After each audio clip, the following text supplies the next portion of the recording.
Esta semana el Ejecutivo promulgaría una ley que permitirá la fabricación de cannabis medicinal con materia prima 100% local, lo que haría abaratar este medicamento utilizado para tratar varias enfermedades y dolencias. Explican que inclusive el país podría convertirse en exportador de este producto. El doctor Miguel Velázquez, representante del Ministerio de Salud, explicó que la promulgación de esta ley permitirá la plantación de la semilla específica de cannabis para producir la variedad medicinal localmente. Estamos ya ahí, ¿verdad? Estamos en las puertas de tener el cannabis propio 100% paraguayo ya nomás. Laboratorios de varios países se muestran interesados en la plantación medicinal del cannabis. El doctor Miguel Velázquez señaló que la importación de este producto podría generar importantes ingresos para el Estado. Para poder plantar, la ley que fue aprobada por el Parlamento y que fue reglamentada por nosotros, dice que uno tiene que tener una licencia con semilla de certificación de origen, un terreno bien delimitado, bien resguardado, en invernadero, porque esto no puede ser polinizado por otras formas de cannabis como que tenemos aquí abundante, ¿verdad? Los resultados de esta medicina, indicados para tratamiento de epilepsia refractaria, dolores asociados al cáncer y VIH, fueron auspiciosos en el país.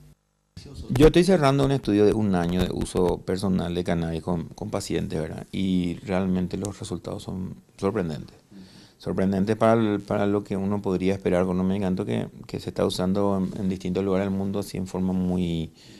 Se usa con mucho miedo, ¿verdad? Y realmente cuando vos lees la literatura tenés que darte cuenta de que el costo-beneficio, es decir, poner en la balanza el costo y el beneficio es mucho más grande.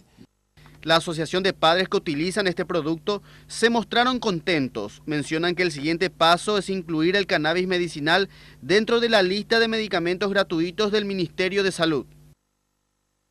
Y sí, estamos re felices porque, es menor costo para nosotros, facilidad porque nosotros iniciamos esto comprando un frasquito por $500 más gastos de importación. Son 2 años de luchar con esto. Nosotros estamos consiguiendo tener un producto nacional. Mi nena yo le hablaba y jamás conseguí que me mire en la cara. A la semana de tomar el aceite, ella ya, vos le hablabas, ella reconocía su nombre, te miraba la cara. O sea, el cambio así era un 180 grados. Actualmente en el mercado el precio de este producto está entre los 1.300.000 y 1.800.000 guaraníes. Debido al alto costo, varias organizaciones promueven la fabricación casera, lo cual no está permitido.